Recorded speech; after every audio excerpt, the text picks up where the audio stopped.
Welcome. I'm Agent Galro from the Singapore Resistance. Singapore held her very first on-site anomaly on December 12, 2015. When it was first announced that we were going to have an anomaly, I would have never expected that we would have over 600 participants on the ground. This could not have happened without the extensive efforts of our active agents who managed to bring overseas players into Singapore and pulled local agents out of retirement. My IGN is Toxorinkaitis, and I've been playing since Ingress was introduced in the beta phase in November 2012. What brought me back to the game was because of the anomaly event, and I had many agents who encouraged me fervently to come back into the game. Half of my team members were actually newly minted level 8 players and also resurrected players. This anomaly is actually a first experience for most of them actually, including myself. Firstly, my team was a very new team.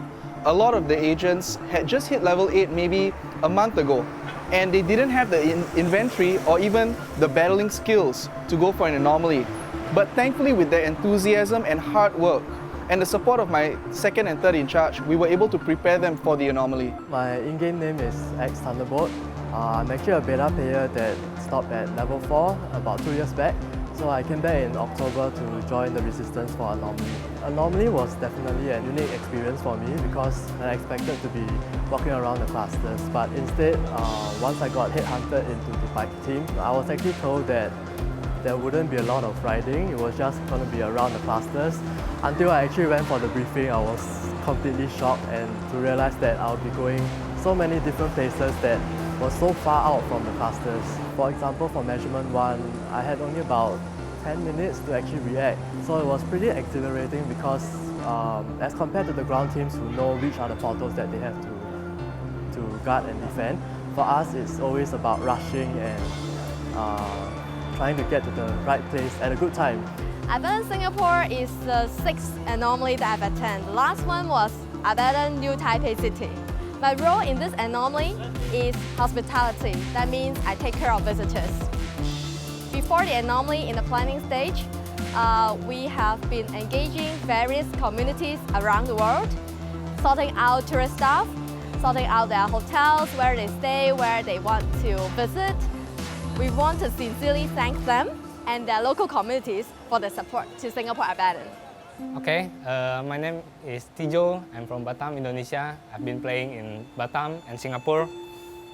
For this anomaly, I'm helping with the buff plan. What's fun about this buff plan is how we connect with other cities around our area, how we connect with people that we even never meet in real life. Overall, for this anomaly, I'm happy that the buff plan quite successful. All of our 3 buff plan happened. The Blue Rain, Lapras, and Abaddon. All these 3 BLAstoise happened. It's a poorly kept secret that the shard aspect of Ingress is one of my personal favorites. The level of difficulty, from the manpower to the planning, to the international coordination, and the high-risk, high-reward aspect of the game is what really gets us excited. When you mix in the point potential of the shards, this anomaly, it became impossible to resist. The execution of our shard strategy went better than the planning team would have ever dared to hope. Everything went according to our plan. We landed one of the shards in the anomaly cluster to serve as a distraction, and we sent 3 shards to Bintan. The fact that we were ready to do this before the first jump, executed on the second jump, and had everyone back in the anomaly cluster before measurement 1 ended, speaks volumes of the teams on the ground. Speaking of teams on the ground, I have tons of respect for the team that sacrificed being on the ground at the anomaly to babysit the shards in Bintan. It's a lot to ask of dedicated Ingress players. Our team chose to do shard off Singapore is because of the scoring system. Each shard is worth 600 points, and we are looking at transferring at least 3 shards out of Singapore towards Okinawa. So it's quite a heavy weightage. I already played ground game in Helios here before, so this is a totally different experience for me. So what is the difference? I would say the preparation and the level of intensiveness is actually quite different. Me and Agent Trocoli, we actually went over to Batam to get keys for this operation 1 week before the anomaly.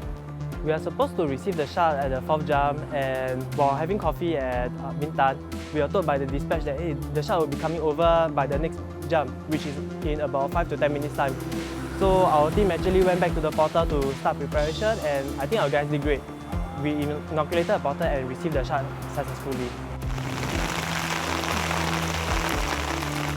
It gave me great pride to see my agents battling during M3, especially when it started raining very heavily at MBS. Abaddon Singapore is one with heaviest rain that I've ever attended. Basically, the rain made the whole event much more unpleasant than it should be.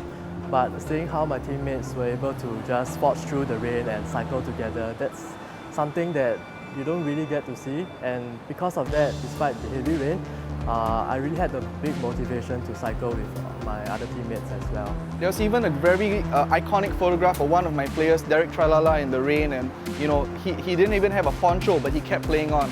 And watching them fight on no matter what, that gives me great hope for the future too. I've watched Ingress evolve significantly from just a simple game of trading portals and doing stack fielding. It's now got a lot more complex. There are more layers. You can score not just on the ground battle, but through shards, through link stars, baths. And I hope to see more interesting angles and ways for us to play and compete. And also interaction points like FS and Mission Day, where both communities can come together and take a welcome break from fighting. I think it's very safe to say that this was an extremely exciting event for us, especially given the fact that there was no foregone conclusion to any part of the anomaly. Although we won, it was a razor-thin victory, which only happened because we managed to pull out a point gain in the 4th measurement that offset the deficits from the previous 2. What this highlights, aside from strategy, is that it's extremely important to have enough boots on the ground. We have an opposition that is extremely effective at recruiting foreign agents and retirees, and it's something that we also need to build on going forward. That said, we want to give our heartfelt thanks to the folks that came to Singapore, especially those that drove many hours and those that flew in to be here. Finally, massive respect and thanks to all of the agents that were not on site. From the legion of people that ran all aspects of intel for us, to the people involved in building those crazy huge blue fields. It cannot possibly be overstated how important their unsung contributions are to a successful anomaly. Vive la résistance! I hope our visitor liked our food recommendation and UPV recommendation. Having gone through this anomaly as a biker, I would definitely say that it's very doable and very enjoyable. So do join us.